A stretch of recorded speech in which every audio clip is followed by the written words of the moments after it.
আজকেও আমাদের দেশ সহ গোটা পৃথিবীতে আজকের মুসলমানেরা নির্যাতিত, মাজলুম। কথা বলেন ঠিক না বেটি? বিপদ আপদ যুগ পার হয়ে যাচ্ছে।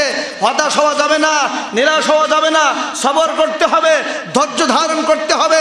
নির্বাচন এসেছে, 2-4-5 টাকার জন্য দলকে ত্যাগ করা যাবে না। ইসলামের পথে অটল অবিচল থাকতে হবে। মুনাফিকদের কাতারে যাওয়া যাবে না। ইসলাম বিরোধী, কোরআন বিরোধী, দেশ বিরোধী, গণতন্ত্র বিরোধীর পক্ষে চলে যাওয়া যাবে না। ইসলামের পথে, সত্যের পথে, অধিকারের পথেই থাকতে হবে। অবশ্যই আগামীর দেশ, আগামীর পৃথিবী, মুসলমানদের, জনগণদের অধিকার বিজয় হবেই হবে। জোরে বলে ইনশাআল্লাহ। আল্লাহ তাআলা বলেন, أحسب الناس أن يتركوا أن يقولوا آمنا وهم لا يفتنون। أحسب الناس, আল্লাহ তাআলা বলেন, মানুষেরা কি ধারণা করেছে, মানুষেরা কি মনে করেছে? أحسب الناس, মানুষেরা, আইয়ুতরাকু আইয়াকুলু আমান্না, তারা ভেবেছে আমরা ঈমান এনেছি, আমরা ঘোষণা দিয়েছি আমরা ঈমানদার, আমরা মুসলমান, আমরাও তো মুসলিম। এতটুকু কথা বললেই, এতটুকু কথা ঘোষণা দিলেই তারা কি মনে ধারণা করেছে আমান্না ওয়া হুম লা ইফতানুন, তাদেরকে ছেড়ে দেওয়া হবে? তাদেরকে কি পরীক্ষা নেওয়া হবে না? অবশ্যই পরীক্ষা করা হবে। যেভাবে আমাদের পূর্ববর্তী উত্তর অধিকার যারা ছিল, নবীন, সিদ্দিকিন, শুহাদা, সাহাবা আজমাইন, সমস্ত যুগ যুগ ধরে যারা ঈমান এনেছিল, ঈমানের পথে অবিচল অটল থাকতে গিয়ে সকলের প্রতি পরীক্ষা এসেছিল। পরীক্ষা ছাড়া উত্তীর্ণ হওয়া যায় না। কথা বলেন ঠিক না বেঠিক? ছাত্রছাত্রীরা সারা বছর লেখাপড়া করার পর বছর শেষে তাদেরও পরীক্ষা আছে না নাই? পরীক্ষা দিলেই, পরীক্ষা দেওয়ার পর এক্সামিনেশনে যখন পাশ করে, রেজাল্ট পাওয়ার পর সেই সন্তানেরা তারা পরীক্ষার ফল পায়, আনন্দে আনন্দে আনন্দিত হয় এবং তাদের জীবনের সফলতা অর্জন হয়। কথা বলেন ঠিক না বেঠিক? ঈমানদার যারা আমান্না বিল্লাহ, এতটুকু কথা বললেই যে আমরাও তো মুসলমান, সিজনের মুসলমান, সিজনই নামাজ, হঠাৎ মুসলমান, হঠাৎ হঠাৎ নামাজ, এরকম অবস্থান গোটা দেশে এখন বেশি না কম? মাঝে মধ্যে আমরা বলি এই দেশে 90% মুসলমান, কিন্তু 90% মুসলমান কি 5 ওয়াক্ত নামাজ পড়ে? উলামা ইকরামদের গবেষণা ধারণা 10 থেকে 15% মানুষ নামাজ কালাম পড়ে, কিন্তু মানুষ তো 90% মুসলিম। আজকের পবিত্র জুমার দিন গোটা রাজধানী, প্রত্যেকটা মসজিদ কানায় কানায় ভরপুর। আমাদের এই বাইতুর রহমত জামি মসজিদ 1 তালা, 2 তালা, 3 তালা, 4 তালা, 7 রাস্তা সব বলক হয়ে যাবে। কথা কোন ঠিক কিনা?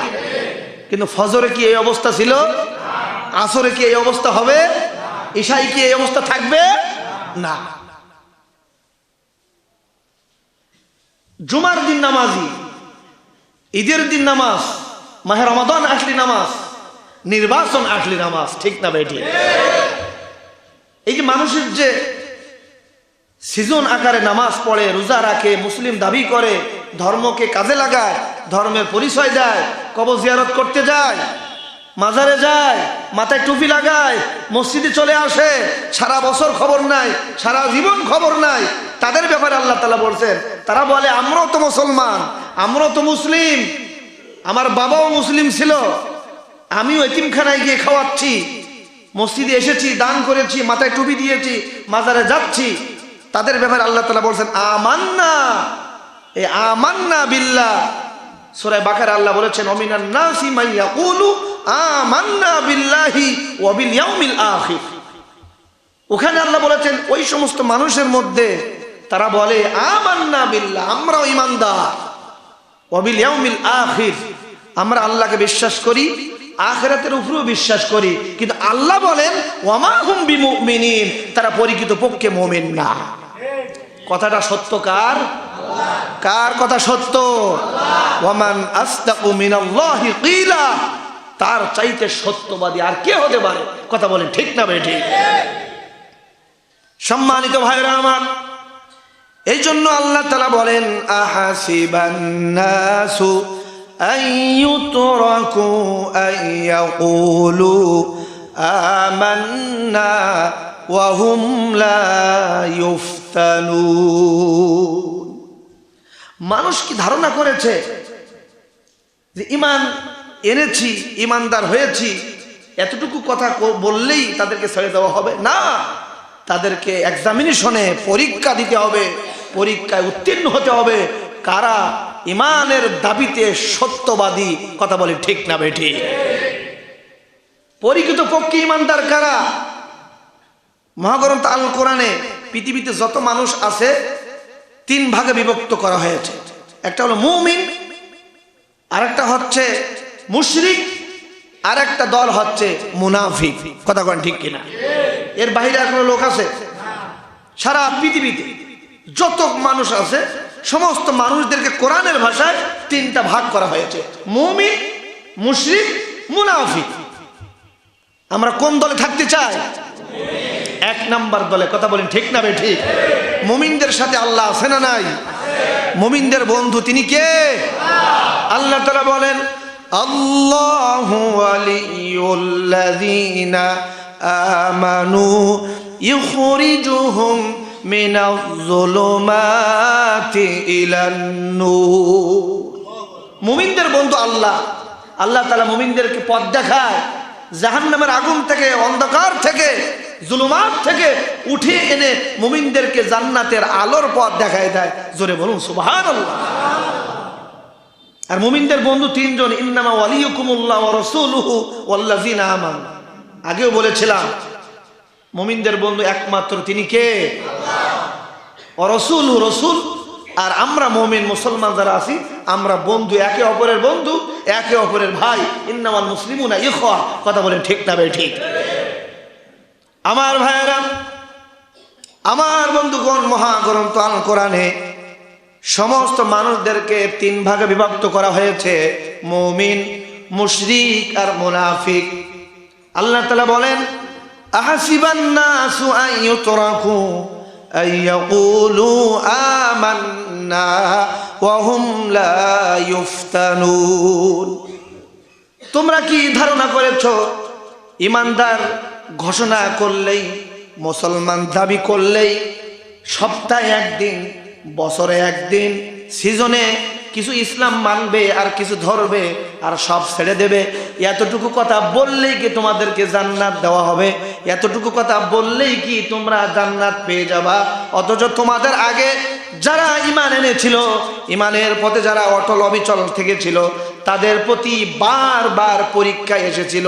হাজারো পরীক্ষা, জুলুম, নির্যাতন সহ্য করার পরেও ওই সমস্ত ঈমানদারেরা 1 চুল পরিমাণ পর্যন্ত ঈমানের রাস্তা থেকে তারা দূরে সরে যায় নাই।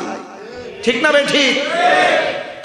আমার ভাইয়েরা, এই পৃথিবীতে যত নবী পয়গম্বর এসেছেন এমন কোন নবী নাই যেই নবীর বেলায় বিপদ আপদ মুসিবত আসে নাই। সূরা ইয়াসিন আল্লাহ তাআলা বলেন ইয়া হাসরাতান আলাল ইবাদ মা ইয়াতিহিম মির রাসূলিন ইল্লা কানু বিহি ইস্তাহজিউন। আল্লাহু আকবার। মা ইয়াতিহিম মির রাসূলিন, মা ইয়াতিহিম মির রাসূল। আল্লাহ তাআলা বলেন আফসোস, দুঃখজনক, এই পৃথিবীতে আমি যত নবী পাঠিয়েছি এমন কোন নবী নাই যেই নবীকে বিশ্ববাসী, পৃথিবীবাসী যেই নবীকে গালি দেয় নাই। 2-1 জন নবী ছাড়া, আদম আলাইহিস সালাম ছাড়া 2-1 জন নবী ছাড়া অধিকাংশ নবীকে এই বিশ্ববাসী পাগল বলেছে, গালি দিয়েছে, রাজাকার বলেছে, এরপরে নির্যাতন চালিয়েছে, অপবাদ দিয়েছে। শুধু তাই নয়, অসংখ্য নবীকে তারা মেরেছে, আহত করেছে, শহীদ করেছে। হযরতে জাকারিয়া আলাইহিস সালামকে কোরাত চালিয়ে 2 খণ্ড করে দেওয়া হয়েছে। ইব্রাহিম আলাইহিস সালামকে আগুনের ভিতরে নিক্ষেপ করা হয়েছে। মূসা আলাইহিস সালামকে এলাকায় দেশে থাকতে দেয় নাই, ফিরআউন জুলুম করেছে। শুধু তাই নয়, আপনার আমার নবী নবী মুহাম্মদুর রাসূলুল্লাহ রাহমাতাল লিল আলামিন, ওই যুগের লোকেরা বলেছে আপনার মতন সত্যবাদী যুবক আর কেউ হতে পারে না। তবুও নবী মুহাম্মদুর রাসূলুল্লাহকেও ছাড় দেয় নাই, গালি দিয়েছে, অপবাদ দিয়েছে, এলাকায় থাকতে দেয় নাই, নির্যাতন চালিয়েছে, দাঁত ভেঙেছে, রক্ত ঝরিয়েছে, জেল খেটেছে। কথা বলেন ঠিক না বেঠিক?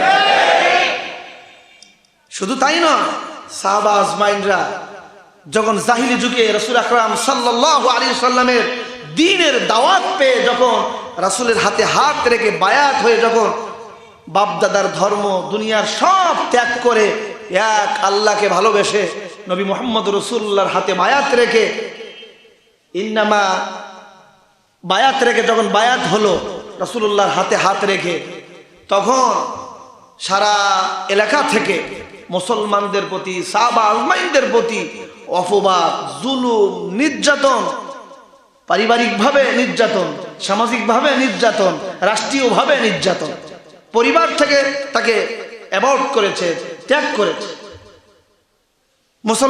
মুসলমান হওয়ার কারণে, ঈমান আনার কারণে পরিবার থেকেও নির্যাতনের শিকার হয়েছে, সমাজ থেকে, রাষ্ট্র থেকে।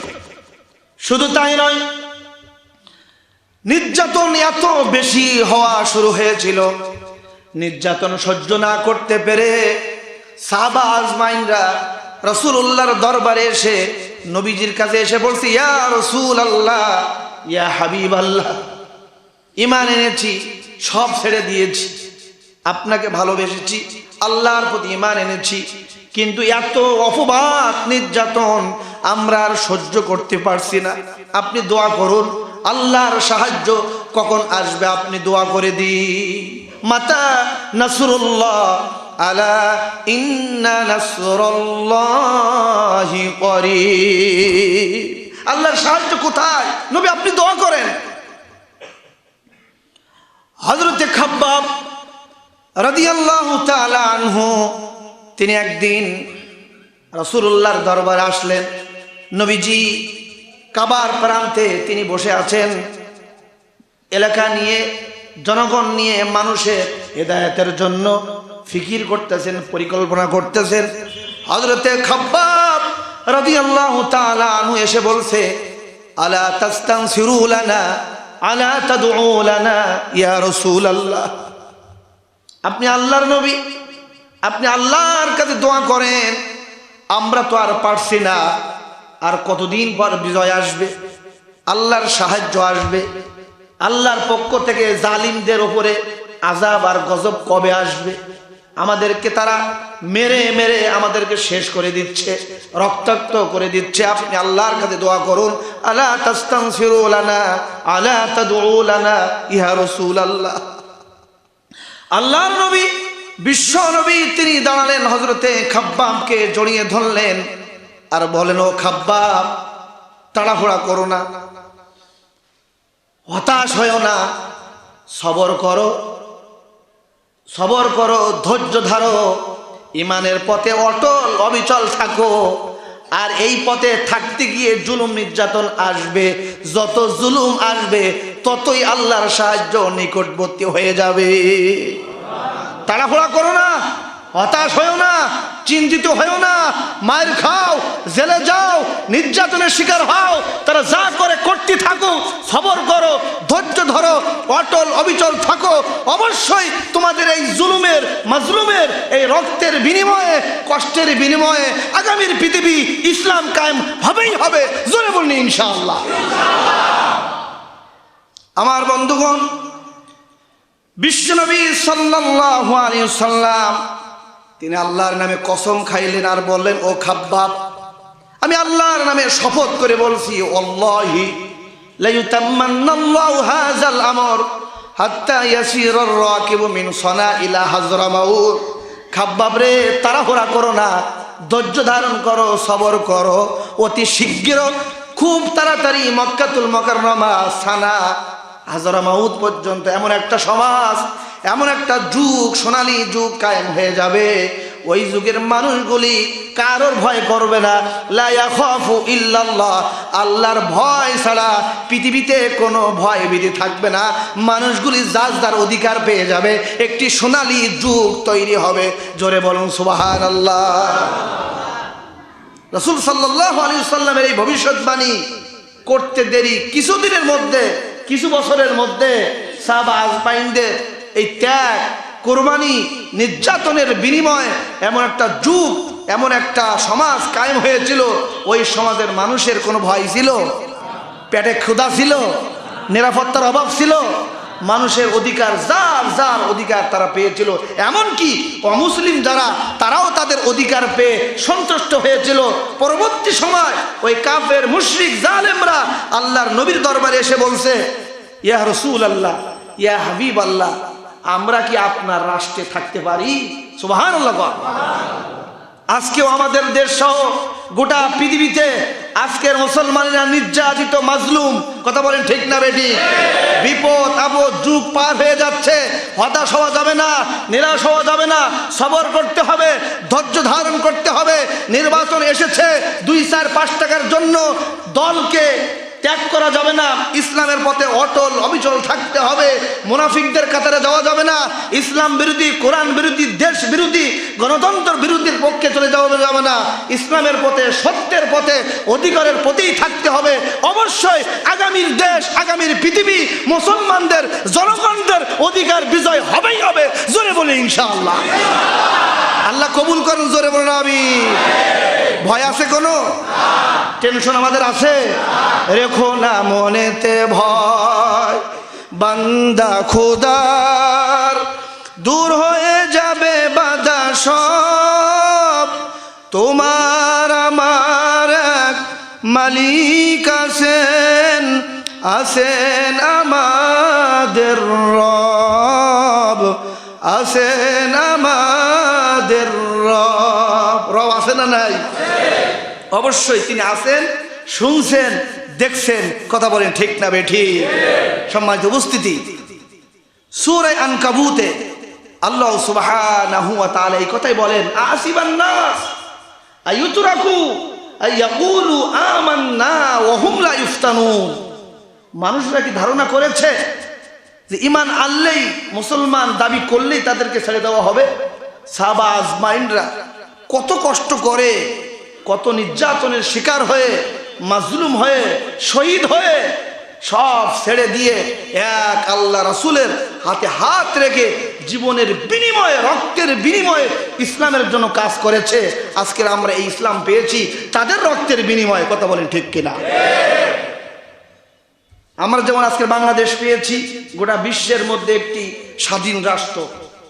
1971 সালে ওই সমস্ত মরজে মুজাহিদরা, এই দেশের আসল পরিকৃতপক্ষে বীর যারা, তারা নিজেদের জীবন যৌবনের বিনিময়ে এই স্বাধীনতা রক্ষার্থে শহীদ হয়েছেন।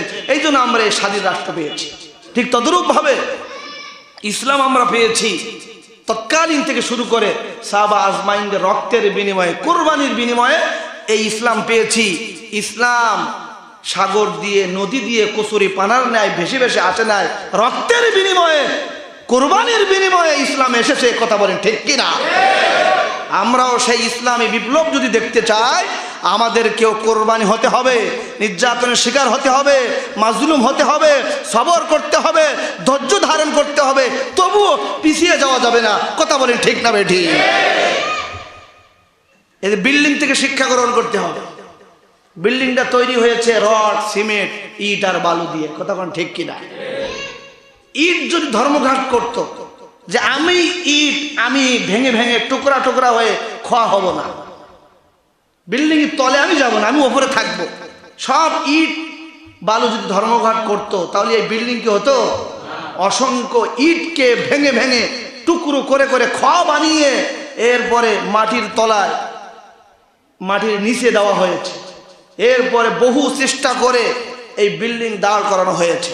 তদ্রূপভাবে ইসলামের ইমারত, ইসলামের বিপ্লব অর্জন তখনই হবে হাজারো মুসলমান যখন ইসলামের ছায়াতলে আসবে, ঐক্যবদ্ধ হবে, দিন প্রতিষ্ঠার জন্য কাজ করবে, স্যাক্রিফাইস করবে, কোরবানি করবে, ত্যাগ স্বীকার করবে, অবশ্যই একদিন না একদিন এটার ফল, ইসলামী সুফল, সুদিন একদিন কায়েম হবেই হবে। জোরে বলুন ইনশাআল্লাহ। আমার ভাইয়েরা, রাসূলুল্লাহর সাহাবী হযরতে সাদ সালামী রাদিয়াল্লাহু তাআলা আনহু, রাসূল সাল্লাল্লাহু আলাইহি সাল্লামের একজন গরীব সাহাবী, খাটো মানুষ, দেখতে তেমন সুন্দর না, বিবাহের বয়স পার হয়ে যাচ্ছে, কিন্তু মক্কা মদিনার কোনো মানুষ রাসূলুল্লাহর এই সাহাবীর সাথে কেউ মেয়ে বিবাহ দিতে চায় না। বিশ্বনবী একদিন ডাক দিয়ে বললেন, ও সাদ সালামী, তুমি কি বিবাহ করবা না নাকি? তোমার কি বিবাহ করতে মন চায় না? তোমার বয়স তো পার হয়ে যাচ্ছে, সারা জীবন আমার খেদমত করে জীবনটাকে কাটিয়ে দিয়েছো, কবে তুমি বিবাহ করবা? হযরতে সাদ সালামী বললেন, ইয়া রাসূলুল্লাহ, ইয়া হাবিবাল্লাহ, আমারও জীবন আছে, যৌবন আছে, শক্তি আছে, আমারও বিবাহ করতে মন চায়, কিন্তু মক্কার মদিনার কোনো মেয়ের বাবারা, কোনো মেয়েরা আমার সাথে বিবাহ বন্ধনে আবদ্ধ হওয়ার জন্য কেউ রাজি হয় না, কোনো মেয়ের বাবারা আমার সাথে মেয়ে বিবাহ দেয় না। আমি গরিব মানুষ, খাটো মানুষ, কালো মানুষ, আমার কিছুই নাই, আমি আপনার খাদেম। নবীজি ডাক দিয়ে বললেন, সাদ সালামী, শোনো, তোমার আর ভয় নাই, টেনশন নাই, আমি আল্লাহর নবী, বিশ্ব নবী, নবী মুহাম্মদুর রাসূলুল্লাহ বলে দিচ্ছি, তোমার বিবাহ হবে। শুধু বিবাহ হবে না, এই হুরে মদিনা, মদিনার মধ্যে সব চাইতে ধনী মানুষের মেয়ে, সব চাইতে সুন্দরী মেয়ের সাথে তোমার বিবাহ হবে। জোরে বলুন সুবহানাল্লাহ। হযরত সাদ সালামী চোখের পানি ছেড়ে দিয়ে রাসূলুল্লাহকে বললেন, ইয়া রাসূলুল্লাহ, ইয়া হাবিবাল্লাহ, এত বড় স্বপ্ন আপনি আমাকে দেখাবেন কিভাবে? আমার নেই কোনো সম্পদ, নেই কোনো চেহারার সৌন্দর্য। ইয়া রাসূলুল্লাহ, ইয়া হাবিবাল্লাহ, আমার তো বিশ্বাস হয় না। যাও যাও, হুজুর বললেন, যাও মদিনায় চলে যাও, আমার সাহাবীর বাড়ি চলে যাও, এই নাও সিটি আমি লিখে দিচ্ছি, এই সাহাবীর বাড়িতে গিয়ে আমার সালাম পৌঁছে দাও। জোরে বলুন আলহামদুলিল্লাহ। ওমর ইবনুল ওয়াহ্হাব তার বাড়িতে পৌঁছে গেলেন। যাওয়ার আগে হযরত সাদ সালামী বলছেন, হুজুর আমি যে যাব, আপনি একটু সিটিতে একটু লিখে দেন ভালো করে, যেন আমাকে গিয়ে নতুন করে বলা না লাগে। আমি গরিব মানুষ, কালো মানুষ, খাটো মানুষ, এই বিশাল ধনী মানুষের সামনে গিয়ে কিভাবে প্রস্তাব দিব সে সাহস আমার নাই। আপনি সিটিতে সুন্দর করে লিখে দেন, সিটিটাই আমি নিয়ে যেতে পারি। নবীজি সিটি লিখলেন, বিসমিল্লাহির রহমানির রহিম, আসসালামু আলাইকুম ওয়া রাহমাতুল্লাহ। আমি নবী মুহাম্মদ রাসূলুল্লাহ বলছি, ও ওমর ইবনুল ওয়াহ্হাব, তোমার একটা সুন্দরী মেয়ে আছে, আমি জানি, তাকওয়াবান, মুত্তাকি, পদ্মানিশী। আমার এই সাহাবী সাদ সালামের সাথে তোমার মেয়েটাকে বিবাহ দিয়ে দাও, আশা করা যায় দুনিয়া এবং আখিরাতে তোমার মেয়ের জীবন ধন্য হয়ে যাবে। ইতি নবী মুহাম্মদ রাসূলুল্লাহ সাল্লাল্লাহু আলাইহি ওয়াসাল্লাম। হযরত সাদ সালামী ভয় পরিবেশ, ভয় ভীতি নিয়ে রাসূলুল্লাহর এই সিটিটা নিয়ে মদিনায় এসে ওমর ইবনুল ওয়াহ্হাবের বাড়িতে এসে সালাম প্রদান করলেন। এরপরে এই সিটটা তুলে দিলেন, নবী মুহাম্মদ রাসূলুল্লাহর পক্ষ থেকে আমি এসেছি এই সিটার বিবাহের আবেদন নিয়ে। জোরে বলুন আল্লাহু আকবার। ধনী মানুষ, টাকা পয়সার কোনো অভাব নাই, মেয়ে খুবই সুন্দরী, এমন কোন বাবার কাছে যদি এই ধরনের বিবাহের প্রস্তাব আসে, আপনারা কি করবেন একটু বলেন? সাথে সাথে মায়ের কি একটাও আশপাশে পড়বে না, শরীরে পড়বে যে বেটা তোর এই সাহস কে দিল, কে তোর কোন নেতা পাঠাইছে, তার আগে ডেকে নিয়ে। হযরতে সাদ সালামীর সিটি পেয়ে ওমর ইবনুল ওয়াহ্হাব সিটিটা পড়ে তার চোখ দিয়ে পানি বেয়ে বেয়ে পড়ছে। জোরে বলুন আল্লাহু আকবার। চিন্তায় পড়ে গেলেন, চিন্তিত যে আমি কি করব, আমার মেয়ে তো রাজি নাও হতে পারে, আর আমার সুন্দরী রমণী মেয়েটাকে কিভাবে এই অন্ধকার, কালো মানুষ, খাটো মানুষ, গরিব মানুষের হাতে কিভাবে তুলে দেই? মানবিক দুর্বলতা একটা টেনশন আছে না নাই মেয়ের বাবার?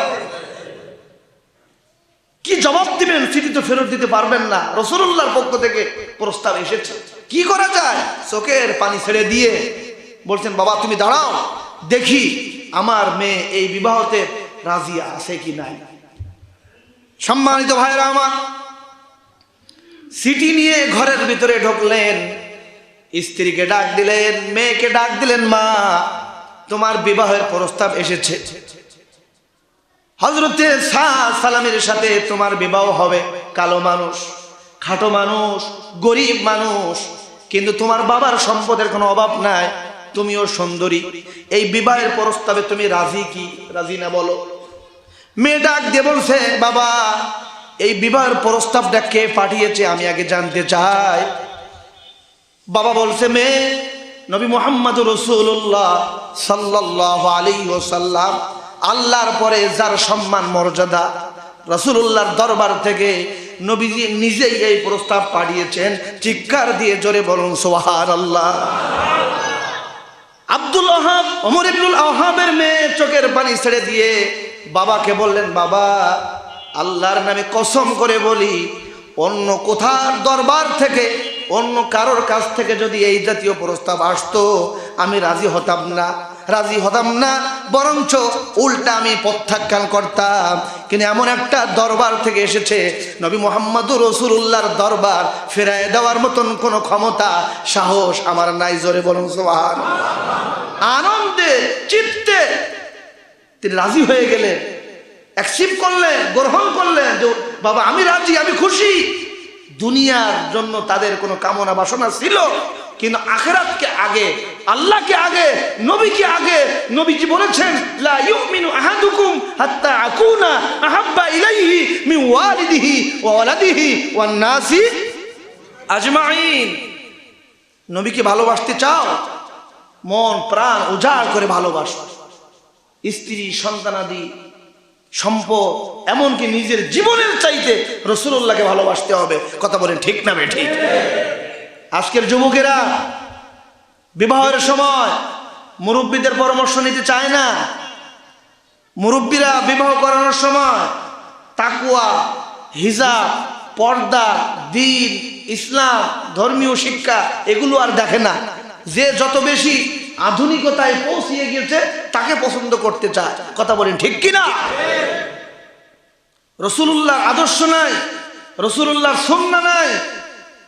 আর যুগ যুগ ধরে যারা রাসূলুল্লাহকে ভালোবেসেছে, দ্বীনের জন্য, ইসলামের জন্য, তারা জীবনের বিনিময়ে সবচাইতে আগে রাসূলুল্লাহকে, রাসূলুল্লাহর আদর্শকে প্রাধান্য আগে দিয়েছে, বেশি দিয়েছে। কারণ সুবহানাল্লাহ।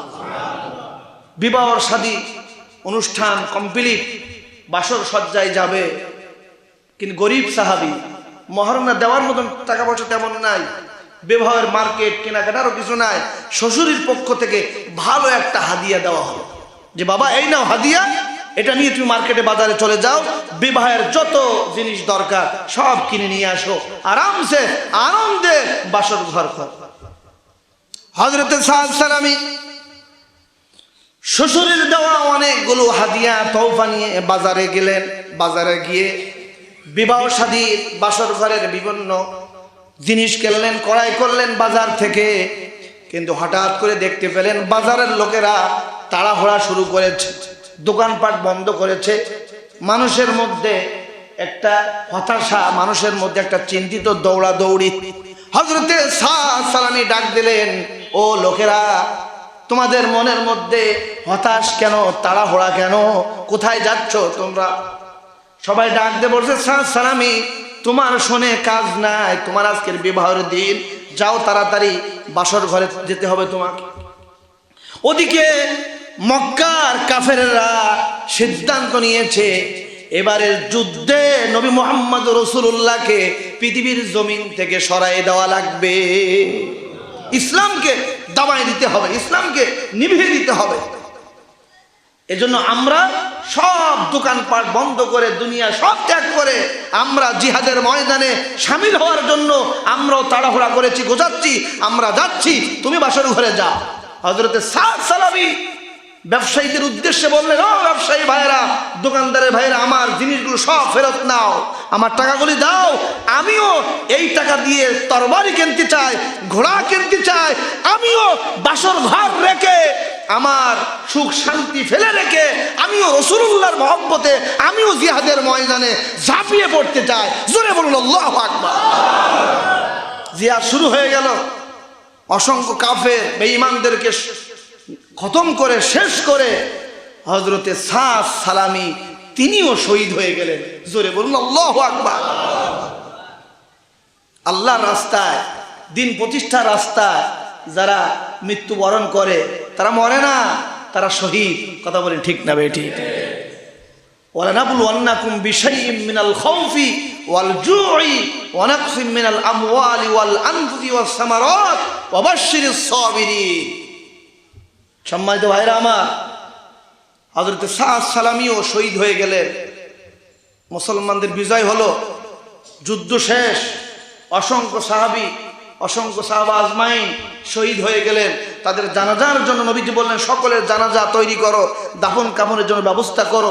রাসূলুল্লাহ এক একজন সাহাবীকে ধরে চুমা খাচ্ছেন, স্মৃতিকে কথা বলে বলে চোখের পানি ঝরাচ্ছেন।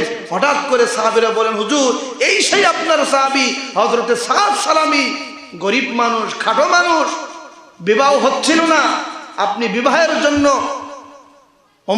মদিনার সবচাইতে ধনী মানুষ, সুন্দরী মেয়ের জন্য আপনি প্রস্তাব পাঠিয়েছিলেন, আজকে তার বিবাহ হয়েছে, বাসর ঘর বাসররা সব ফেলে রেখে আপনার মহব্বতে দিন প্রতিষ্ঠার আন্দোলনে ঝাঁপিয়ে পড়েছে, শেষ পর্যন্ত শহীদ হয়ে গেছে। রাসূলুল্লাহ সাল্লাল্লাহু আলাইহি ওয়াসাল্লাম তিনি খুব কাঁদলেন, হযরত সাদ সালামিকে জড়িয়ে ধরলেন, কাঁদলেন, চোখের পানি ছেড়ে দিলেন, বলেন তাড়াতাড়ি করে দাফন কাফনের ব্যবস্থা কর। দাফন কাফনের ব্যবস্থা হয়ে গেল। আমরা যেমন দাফন কাফনের পরে মিনহা খালাকনাকুম ওয়া ফিহা নুঈদুকুম ওয়া মিনহা নুখরিজুকুম তারাতান উখরা, মাটি দেওয়ার সময় এই দোয়া আছে না নাই? সব দোয়া কালাম শেষ। রাসূলুল্লাহ সাল্লাল্লাহু আলাইহি ওয়াসাল্লাম হযরত সাদ সালামির কবরের দিকে একবার তাকায়, একবার নিচের দিকে তাকায়, আর চোখের পানি বেয়ে বেয়ে দাড়ি মুবারক ভেজে যাচ্ছে। রাসূলুল্লাহ সাল্লাল্লাহু আলাইহি ওয়াসাল্লাম খুব দুর্বল হয়ে যাচ্ছে। আবার কিছুক্ষণ পর হঠাৎ করে রাসূলুল্লাহ সাল্লাল্লাহু আলাইহি ওয়াসাল্লাম চোখের পানি মুছতে মুছতে তিনি মিসকি মিসকি হাসলেন, আলহামদুলিল্লাহ। সাহাবীরা প্রশ্ন করলেন, হুজুর, ইয়া রাসূলুল্লাহ, কোন সময় তো আপনি দাফন কাফনের পর, জানাজার পরে আপনি কোন সময় তো হাসেন না, কিছুক্ষণ আগে কাঁদলেন, এখন আবার হাসলেন, তার কারণ কি বুঝলাম না। নবীজি বললেন, ও আমার সাহাবীরা, এই সেই সাদ সালামির কবর, কবরে রাখতে দেরি আমি দেখতে পেয়েছি। প্রথম কেঁদেছি এই জন্য বিবাহ করতে পারে নাই, আজকের বাসর ঘর, কিন্তু দিন প্রতিষ্ঠার জন্য শহীদ হয়েছে, জীবন যৌবনের শক্তি কাজে লাগাতে পারে নাই, বিবাহ বন্ধনে আবদ্ধ হতে পারে নাই, এই দুনিয়ার যৌবনের শক্তি গ্রহণ করতে পারে নাই, এই জন্য আমি কেঁদেছি। আর আমি দেখতে পাচ্ছি কবরে রাখার সাথে সাথে আল্লাহর পক্ষ থেকে জান্নাতের হুর গেলমানগুলি, শুধু তাই নয়, এবং ওমর ইবনুল আওহাবের মেয়ে সহ হুরের আকৃতিতে এসে আমার সাহাবী হযরতে সাদ সালামিকে টানা টানি শুরু করেছে, খেদমত করা শুরু করেছে। জোরে বলুন সুবহানাল্লাহ। রাসূলুল্লাহ সাল্লাল্লাহু আলাইহি সাল্লামের এই সাহাবী যে দৃষ্টান্ত রেখে গেলেন, আজকে তরুণ যুবক আমরা যারা দুনিয়া পেয়ে, ক্ষমতা পেয়ে, একটা চেয়ারের জন্য, একটি পদের জন্য, নেতৃত্বের জন্য আমরা ইসলামকে ভুলে যাই, ইসলামী আদর্শকে ত্যাগ করি, দুনিয়ার মোহে পড়ে ইসলামকে বাদ রাখি, তাদের জন্য এখান থেকে শিক্ষা। আমরা সেই জাতি, সেই মুসলমান জাতি, ঈমান এনেছি, ঈমানের পথে অটল অবিচল থাকতে হবে, হতাশ হওয়া যাবে না, পিছিয়ে যাওয়া যাবে না, এগিয়ে যেতে হবে। সব কিছুর বিনিময়ে ইসলামী বিপ্লবের জন্য কাজ করতে হবে, রাসূলুল্লাহর আদর্শের বিনিময়ে আমাদেরকে হাতে হাত রেখে এগিয়ে যেতে হবে। কথা বলেন ঠিক না বেঠিক? কারা কারা রাজি? দুই হাত তুলে আল্লাহকে দেখাও, লিল্লাহি তাকবীর। আল্লাহ কবুল করেন, জোরে বলেন আমিন।